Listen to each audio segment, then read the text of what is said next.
Olá, amigos do canal Pátria e Defesa. Olha, passando aqui por essa manhã, seu amigo Moisés, nessa quinta-feira aqui, pra gente conversar alguns assuntos, hein?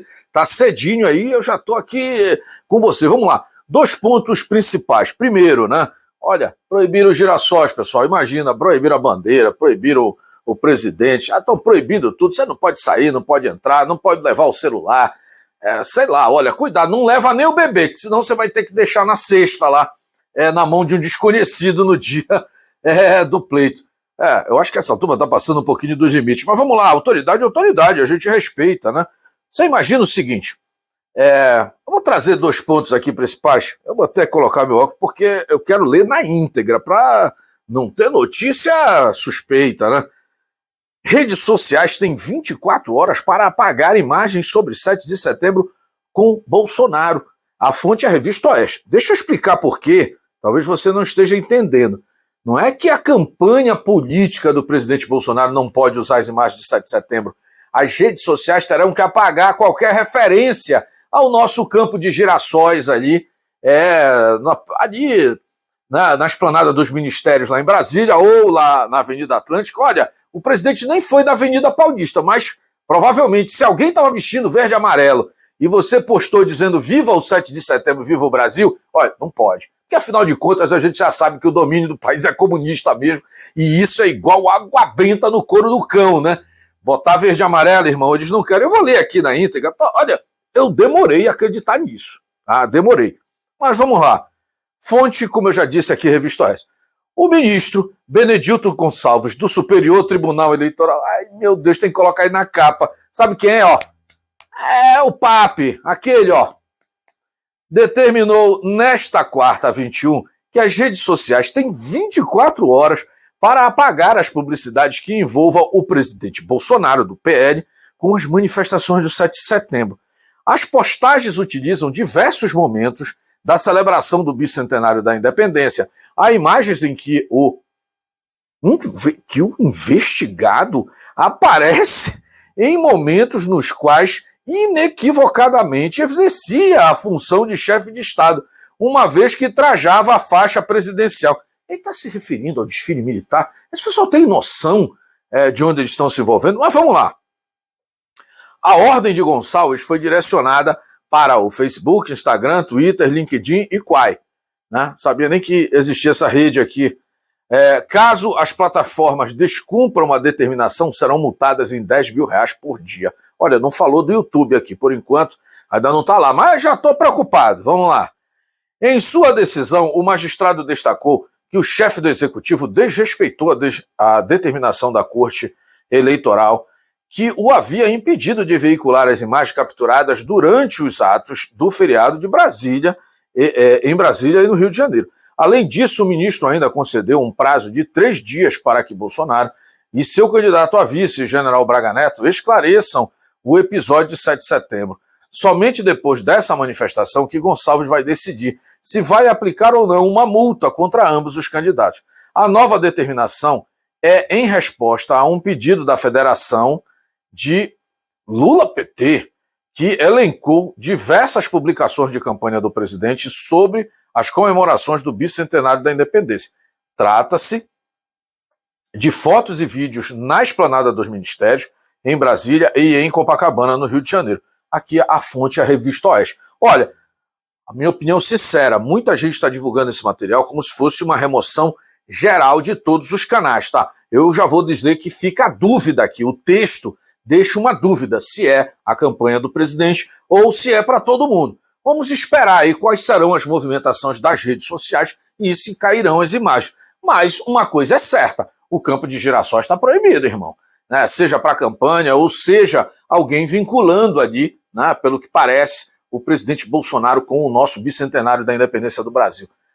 Tá muito estranho o nosso Brasil, hein? O que você acha? Você acha que tá ruim? Lembra que eu falei aqui que não pode entrar pelo celular, né? Já tem a questão da proibição, você que é CAC, ou mesmo que tem porte, olha, deferido por lei, né? O direito aqui de utilizar o seu equipamento para autodefesa, né? Aliás, um direito seu, não uma concessão do Estado, assim deve ser. Isso já está muito complicado. Mas imagina agora o seguinte, no dia de ontem, o Moraes reuniu com associação, né, o sindicato, ou sei lá, grupos, um coletivo de delegados de Polícia Civil sobre a questão da possível violência lá no dia da eleição. Bom, houve a sugestão, ainda não foi acatado, mas a sugestão de que se interrompa as atividades, inclusive dos clubes de tiro, a partir de sexta-feira, né, que precede ali o 2 de outubro. Olha, eles colocaram inclusive como a mesma regra que já estabelece, por exemplo, o uso de bebida alcoólica, né, à véspera do período eleitoral. Parece que essa turma está exagerando um pouco as responsabilidades de quem se propôs a ter um equipamento para sua autodefesa, uma arma, né? Sendo CAC, ou mesmo tendo porte e registro da sua arma, me parece que já seriam suficientes. Essas pessoas são catalogadas e de nome e endereço conhecidos. Eu não vejo esses ministros todos, essa soberba toda, olha, até a autoridade policial se preocupando em proibir o bandido de fazer isso. Vocês já notaram? Esses aí não dão satisfação para ninguém, não pede licença, olha, e importunam o cidadão de bem. Uma certa vez eu lembro, vou contar essa aqui rapidinho, sobre um processo de fiscalização, inclusive por parte das Forças Armadas, se as pessoas seriam ou não fiscalizadas. E eu perguntei, olha, tem muita gente exercendo aí determinadas profissões, determinadas funções, e o controle de armas sequer estabelecido. A resposta que eu ouvi na época foi o seguinte: a gente só consegue fiscalizar quem deu o seu endereço. Olha, a gente só consegue ter acesso aí, fiscalizar e saber onde estão as pessoas que se apresentaram para isso. Felizmente isso aí não é conosco, não. Vai lá e procura um outro caminho. Engraçado esse Brasil, né, pessoal? Cidadão de bem que se apresenta, se oferece a se catalogar. Que armadilha o brasileiro está caindo. A gente precisa de gente boa ali no Congresso para mudar essa história. Você acha, concorda comigo? Eu acho que está na hora das pessoas que já têm o dom de falar, de se comunicar, passarem a poder agir. Dá autoridade para elas, dá autoridade para quem está se propondo a resolver as coisas. Quem sabe, junto com o presidente Bolsonaro, a gente muda direitinho esse Brasil, né? Outro assunto que não quer calar aqui é a questão que está acontecendo ali envolvendo a Rússia e o resto do mundo, né? Tem até shorts durante o dia aqui falando sobre isso, mas aqui você vai ver um pouquinho mais de especificidade sobre isso, tá?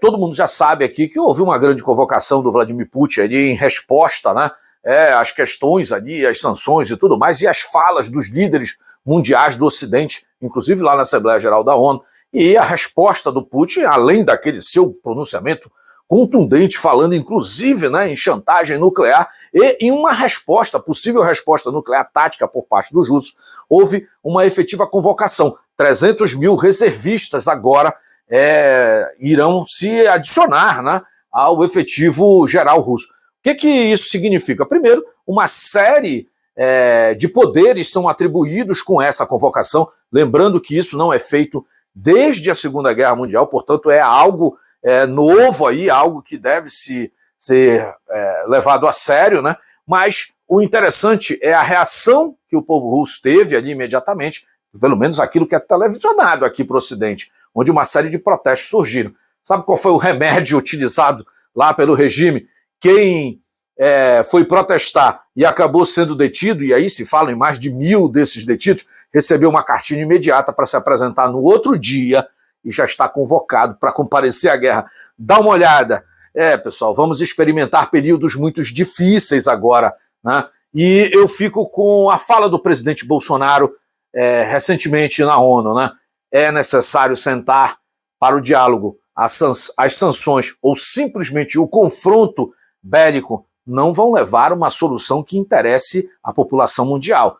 Nós estamos caminhando para um desfecho bélico irreversível e, olha, pouco conhecido. O horizonte, né, que sucede aí algumas aplicações nucleares simplesmente não faz parte do histórico da humanidade.